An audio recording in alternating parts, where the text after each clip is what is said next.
Today we're going to get a little metaphysical, which isn't an area I tend to like to go into simply because you never know where people are, and things of a metaphysical nature are very easily colored by our thoughts and our experiences and our ideas. So I usually avoid this and try to encourage people to focus on the most practical aspects of yoga practice so that we don't get lost in fantasy or we don't trigger other people's interesting ideas about things which may or may not be true.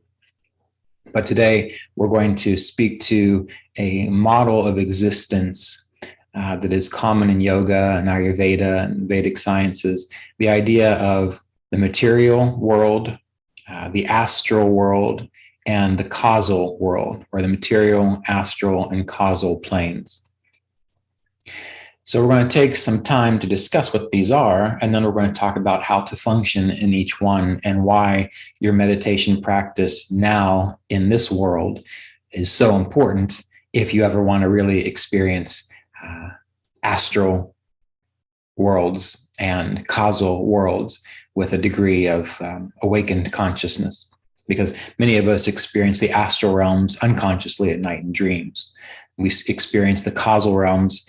Well, that's a whole other aspect of our consciousness that many of us can't access or are not aware of, but it can be influential for us. So first of all, what is the material world? Well, we know what that is.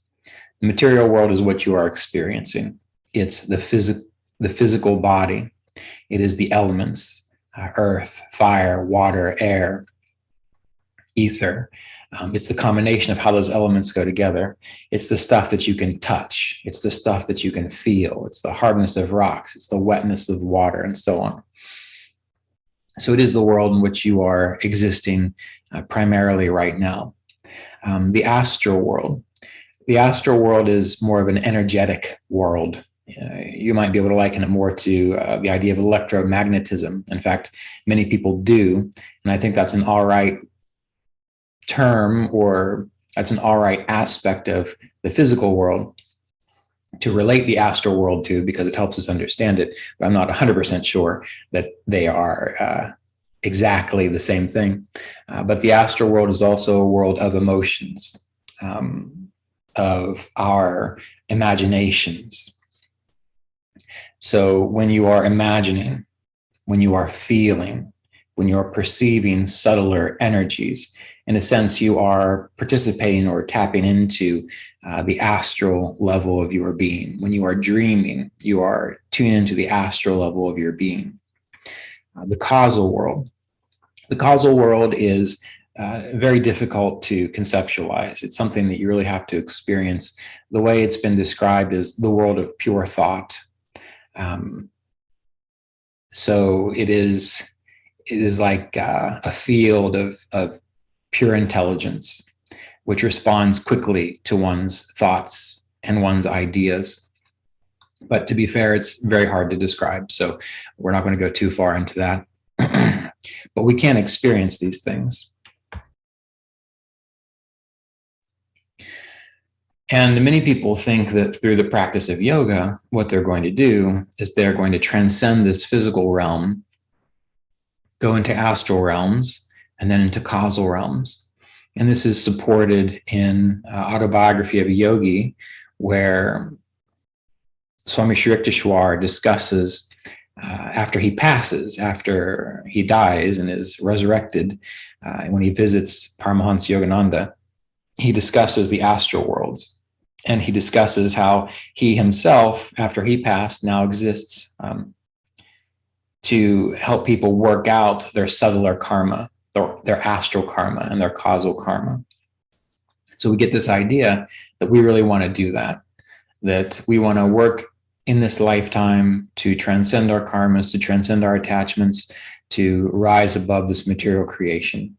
Well, it should be said that Mahavatar Babaji did point out that the realm of God, or the realm of the infinite, extends clear from the causal realms, the subtler realms, the metaphysical realms, clear to this physical realm. And so it's more important, I think, to realize that than anything else.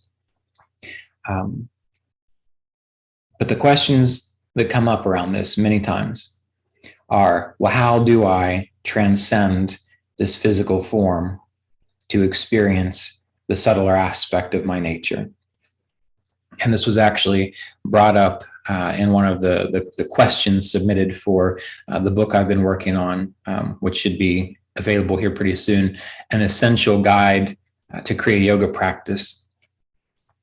And the way I described how to work through these levels is based upon your ability to function in this realm, in the physical world. And this is one of the reasons why Roy Eugene Davis and many authentic yoga teachers put such an emphasis on living an orderly life, of doing one's best to be successful, to manage their resources, to organize the contents of their mind and their consciousness.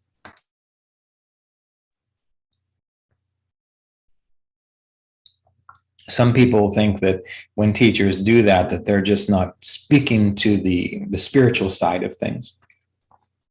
And it can turn some of the more fantasy-driven people away. But it's very important to recognize why there is such an emphasis on dealing with the physical reality and why you are here in this physical reality. So think of it this way. In the physical realm, thoughts don't manifest instantaneously. You can be thinking about something and you need to plan it. You need to take action. You need to engage that thought to bring it into reality. In the astral realm, thoughts and emotions manifest much more quickly. And this is often why when people get better and better at practicing yoga and they become more established in truth consciousness, satya, one of the yamas and niyamas, that their words tend to actually bring about things quicker because they are a little more tuned into these subtler planes. But in the astral realm, things manifest much more quickly. Just like if you had control in your dreams, you could think, I would like an apple. And in your dreams, the apple would appear. It would take a little bit of time, but the apple would appear much more quickly than thinking I want an apple and then having to get up and walk to the refrigerator or have to get in the car and go to the store to make the apple reality come to fruition in the physical world. But it happens much more quickly. And in the causal realms, it's almost instantaneous. The things that you think, the things that you imagine, they're there right then, right now. So when you're existing in the physical realm, it's like you're walking down a road and you're trying to get somewhere as you're walking down the road. Now, as you're walking down the road, you're not running, you're not riding a bike, you're not on a motorcycle, you're not in a car, you're not in a jet plane, which means that you're taking one step at a time. You have time to think about things. If you see something up ahead, you can plan and either avoid it or take advantage of it. If you see a pothole coming your way, you can just step to the side because you have time to see what's going on and respond. And so the reactions within the physical world are slower, which allows you to navigate your experiences much more safely. Now let's look at the astral realm. So the astral realm, we can liken it to the realm of dreams. Things happen much more quickly. So that's like going down this same road that we've just discussed, except now you're in a really fast car. So if you go from walking to a fast car, as you're driving down the road, you have to make decisions much more quickly. You have to think much more quickly. You have to be much more responsive. You have to really know what you're going to do when that turn is coming at you at 60, 70 miles an hour versus when you were only walking and you were probably going to get there in about 20 minutes. So in the astral realm, there's much greater need to have quicker responses, but it also means you have to know what you're doing. You have to have a more sense of responsibility so that you don't wreck the car and injure yourself or injure someone else who's also on the road. In the causal realm, well, that's like you've got this same road and you're walking down it, but now instead of a car, you're flying down the road in a jet plane and you're going the speed of sound. So when you're trying to navigate a road that fast, again, you have to have almost instantaneous reflexes. You have to be able to plan in advance. You have to have a greater sense of responsibility about what you are doing. You have to know how to fly that jet plane going down that road. Now, to put all this together, this is the reason that you are here in this world right now. You take little sojourns into the astral realm, and occasionally you might touch upon the causal realm. But the reason you are not existing full time in the astral realm and the causal realm and the subtler realms is because you don't have the capacity and the responsibility to think and respond that quickly. And so just imagine if you took someone whose mind was chaotic, who really wasn't well organized at all, and every single thought that came into their mind would manifest. And now you put them in a room with a bunch of other people, and so things are just going off left and right. And now they're thinking of a rhinoceros, and the rhinoceros tramples everyone. Okay, well, they get scared, and now they're thinking of a hunter there, and the hunter misses the rhinoceros, and all these things just keep popping up and popping up. It's like the room is getting populated with all these ideas. Well, if you took someone from the material realm right now, where we are existing, and right now you stuck them in the astral realm, that is what the beings in the astral realm would have to be putting up with and dealing with. So you don't want that. And it's even worse when you take someone from a material-based consciousness who can only really exist right now in the material consciousness, and you stick them in a causal world. Now it's just a wreck. So this is why in this lifetime, where you are now, the work you are doing is to organize your mind, is to heal your psychological traumas and complexes, is to get a handle on your anxieties and your fears and your daydreams and your random imaginations. Because only when you have the mastery of that can you exist in a healthy way for yourself and for others in these more subtler realms. So if you think that you're here in the physical realm as some sort of punishment or torture or whatever reason you might think that you're here, realize that you are here to learn to be responsible for your inner states of consciousness.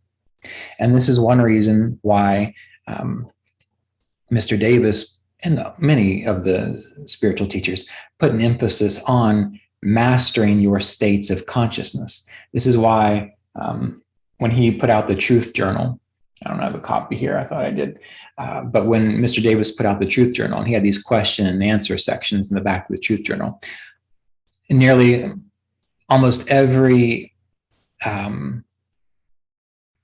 printing, or at least every other printing, he answered a question related to someone saying, well, I'm always experiencing these moods and these whims, and I just can't break out of these moods.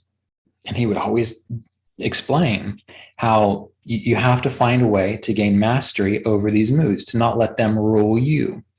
It might mean that you have moods, so you have to figure out that you need to go exercise every day to help keep the hormones and the nervous system balanced in such a way that you don't indulge in those moods.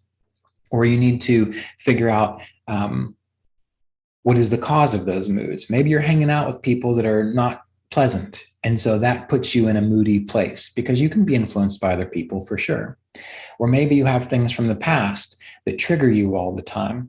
Well, you have to resolve those things. And once you resolve them, once you learn what's going on, then you move into a place where you simply have mastery of them, which means the mood arises and you just decide, no, I'm not indulging in that today. And you push it away. You push it away. And it's not a repression, because ideally you have dealt with the cause, but it is just simply admitting, I have something else I need to do with my time. And you put your attention there.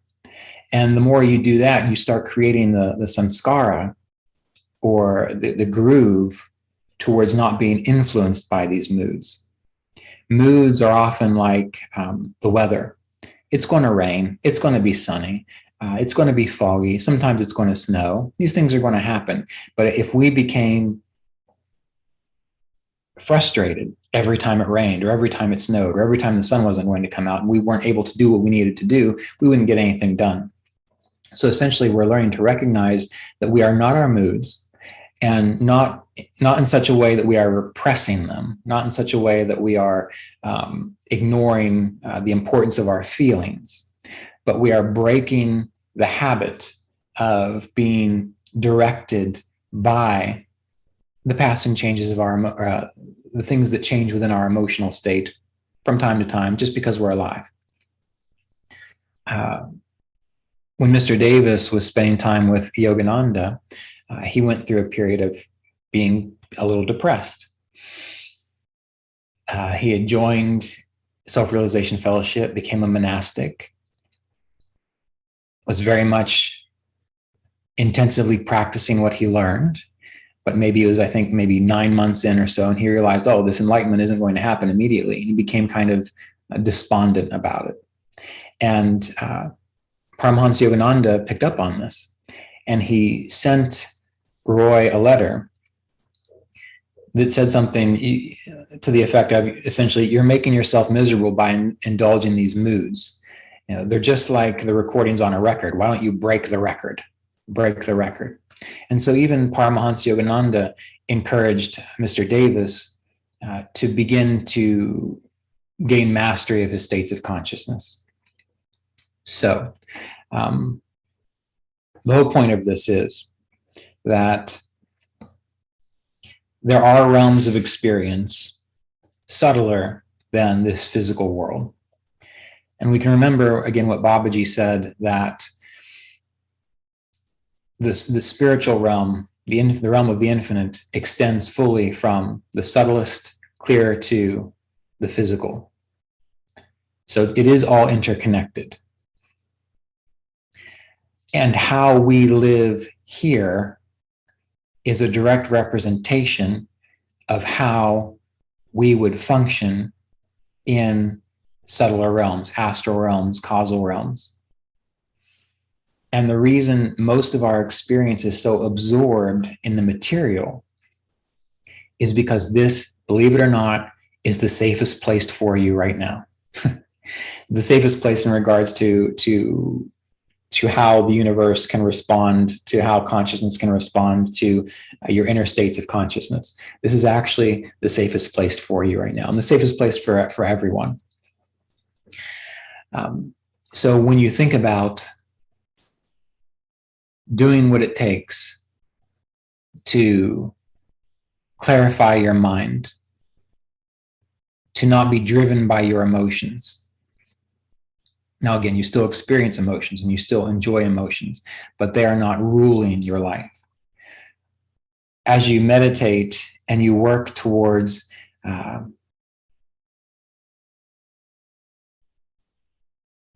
lessening the obsessive and compulsive thoughts that so many people have,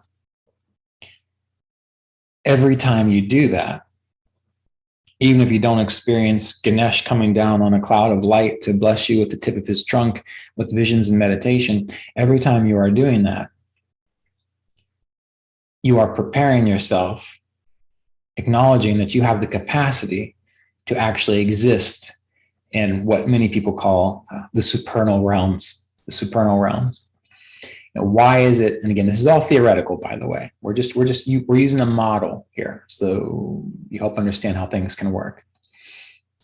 Why is it that when people pass away, that their consciousness spends a brief moment or two in an astral realm, and they see heaven or they see whatever they see, and then they're reborn again? Because they haven't yet come to the point to where they can stay there. Because if they stayed there, they would make a mess of things. Now, there's another side to this, and this deals directly with your meditation practice. I mean, it all has to do with your meditation practice, but this has more to do with your capacity to meditate dynamically. meaning you're not just meditating for relaxation. You're not just meditating to put yourself in a trance because you need to tune out, check out for a little while. I'm talking about really getting in there and experiencing the reality of spirit.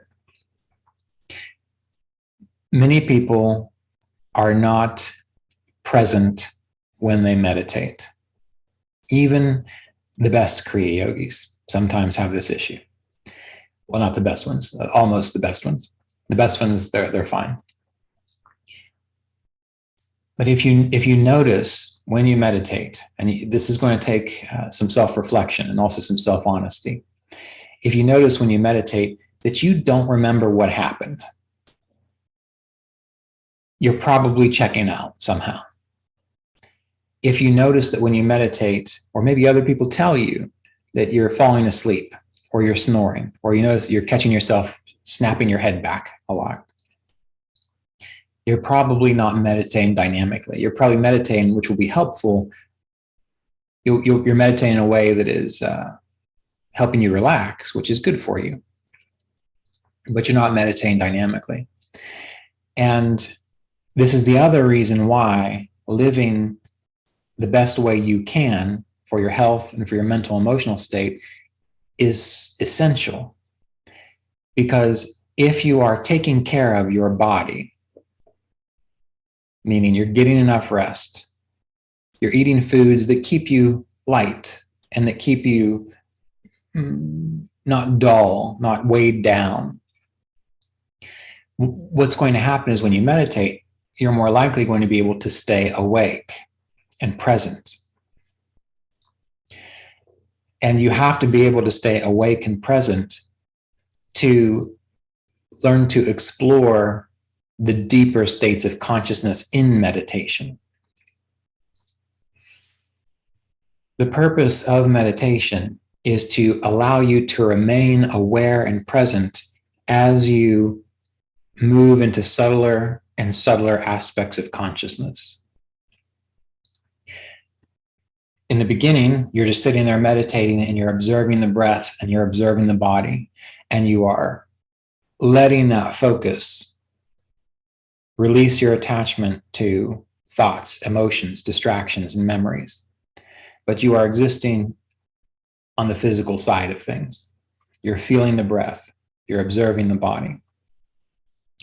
And as you start to go deeper into the subtler part, many people start to fall asleep or lose consciousness. They're not remaining aware while it's happening.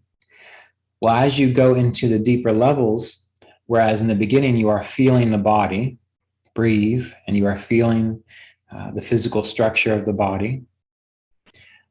Well, as an example, as you move into deeper levels, you begin to feel not just the sensation of the organs of the lungs breathing, but it's as if you feel the subtle nature of breath itself, just a feeling of inflow and a feeling of outflow, which is not related to the lungs. It's not related to the movement of the physical body. And you might even become aware of not just the feeling of the physicality of the body, but it's as if you become aware of the field which sustains the body. And often when people experience this, it's as though they have a shift of awareness where they are like a point, they can see in all different directions, and they can feel the physical form of the body in the same way as if your body was maybe wearing like a suit of armor. It's like you're able to feel the rigidity of the physical body. And so you're moving into subtler levels. But again, when most people start to do this, they start to fall asleep or lose consciousness. And the idea, as you get better and better and better at this, is that you are able to maintain your awareness, not only in the physical, right now, present, feeling the body, feeling the breath. Well, then you slip from the body. And so now you are simply aware of the breath as it moves, the subtle, almost you can call it the essential nature or essence or signature of the feeling of fluidity. And then you even move deeper into it, to where you become aware of just the idea of breath. That's, in a sense, moving into the causal aspect of the experience. But the point of yoga, real yoga, when you're doing it for what yoga is intended for, is that you are aware throughout all of those states and you remember it. Meaning you come out of it and you're now functioning in the world, and you are as alert and present as you were before you started. It just so happens that you went through these deeper levels of consciousness. Some people experience this the better they get at yoga and meditation at night when they go to sleep, where they will start to recognize that, oh, my body is asleep, because maybe they hear themselves snoring, but it's as if they are still perfectly present, as they always have been, observing. And sometimes it can even happen such that the person might begin dreaming. And just like you are here now listening to me talk, well, it's as if all of a sudden things shifted, and that same presence perspective, which can hear me talk and experience this moment, now is aware of the dream world, not sunk into it, but aware of it happening. And if you live with someone else, if you have a partner, maybe you'll start snoring and they'll like push you. And you're like, why quit pushing me? Because you think that you've just been laying there the whole time, perfectly present, when really your body has gone to sleep and you've started snoring, and they're trying to get you to stop snoring. And when that happens, you see, you are perfectly present. So say they push you at night and you start to snore. Well, you can immediately come back to body awareness and respond just as you would if you had never fallen asleep. Meaning there's not, you've been asleep and someone wakes you up and you have to like reorganize where you are and figure out, all right, what room am I in, who's beside me? You don't have to put all that back together because you've been present the whole time.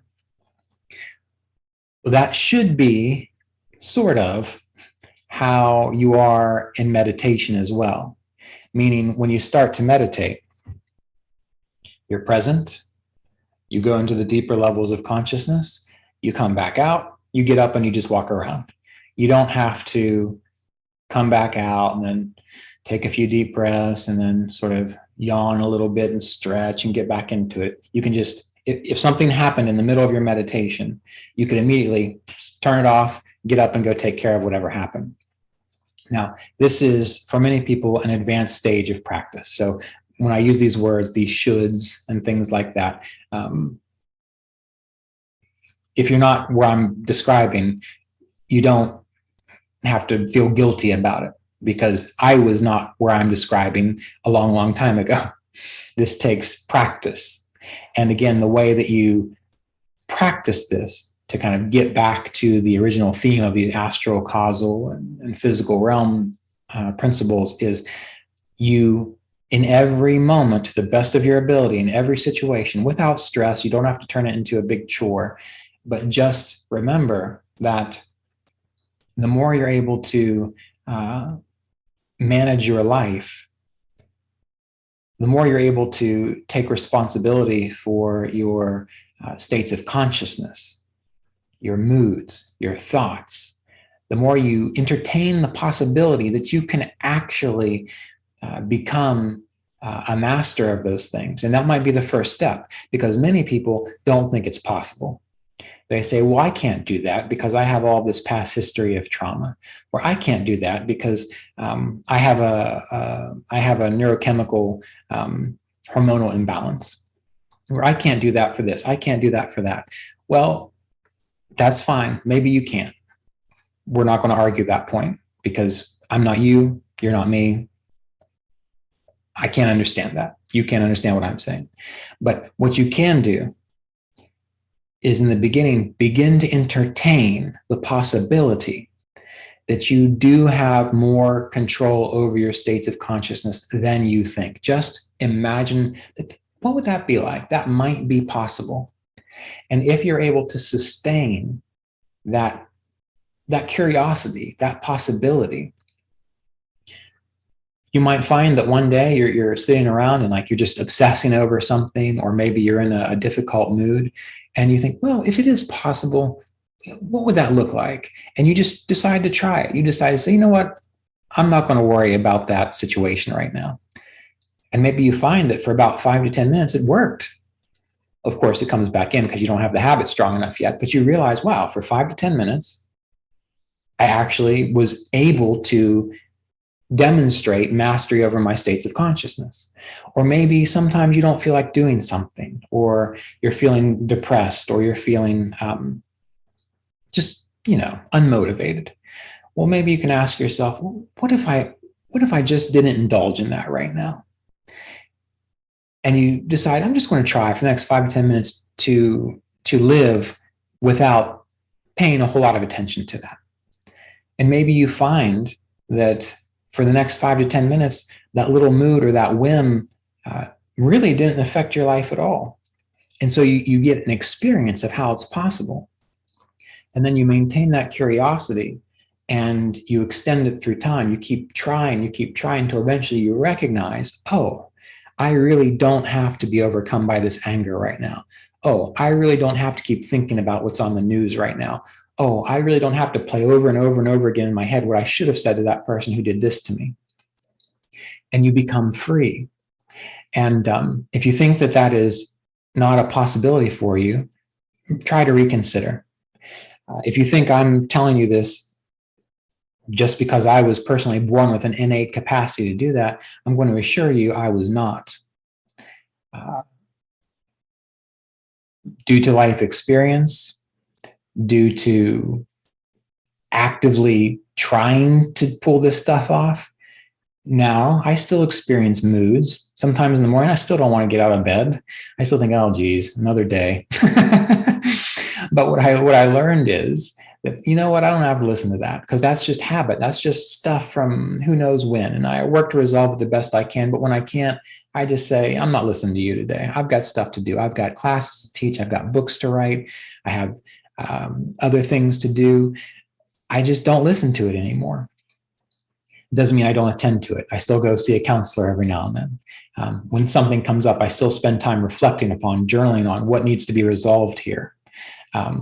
But at other times, because the habit has become stronger and because through my meditation practice, I have realized I am actually not my thoughts, my moods, and my emotions, I can decide when I need to. I'm not going to engage in that right now. I have decided I'm going to engage in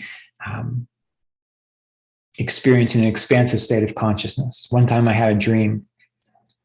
I know you've heard this story before, but I'm going to tell it again.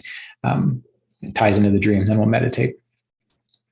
I had a dream that I knew that the way to find more energy in life, more inspiration in life, was simply to live for God. That was the dream. It was as if you just live for God. And it happened during a time when I was writing a book, and I was so enthused about that book. It was just flowing out. And I realized, oh, well, this book is for that purpose because it was about meditation. And I recognized, oh, well, if I choose to wake up and kind of ask myself, well, what do I need to do to live for God today? Inspiration would arise and I could follow it. And those moods never came back up again. And if they did, I could just bring that back up again and it would kind of remove it. And this ties into the story when I was spending time with Mr. Davis and we were having tea and he was talking and he talked about how no one ever writes to him and says, gee, what can I do to be more self-realized? He says people basically write to him and say things like, my cat died. I'm completely torn up inside. What am I supposed to do? I can't meditate. And me trying to be the class favorite, I waited about 20, 25 minutes. And then I said, oh, what can I do to be more self-realized?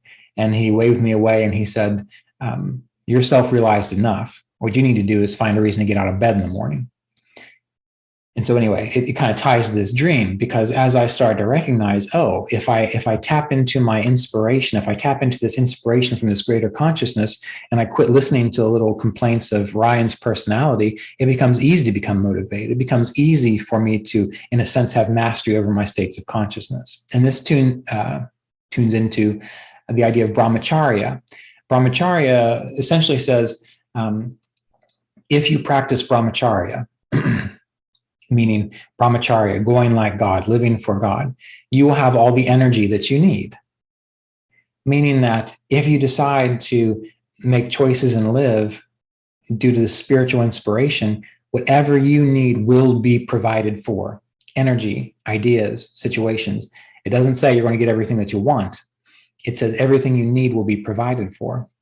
And I have to say, my experience has been that that is true. That when I focus on the essential task of what this inner inspiration has advised me is worth doing, when I do that, I don't wake up in the morning and think, oh, I'm just so tired. I wake up and I'm ready to go.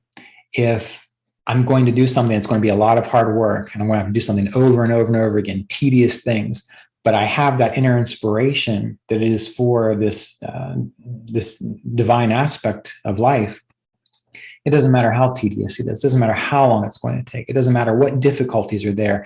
I'm able to move forward and move through it without being bogged down. So again, to kind of go with this idea of moving through the astral and causal realms, well, one of the best things you can do aside from being established in truth consciousness is to begin considering this idea of brahmacharya as we've discussed it, because then things get organized for you as you get in the proper groove. Not to say there won't be challenges, not to say there won't be things that you have to attend to, but the energy is there, the drive is there, what you need is there. And this is what you need to know in order to transcend this physical realm, if that's what you're kind of interested in doing. All right, well, let's meditate together. You guys can reflect upon that after we get done.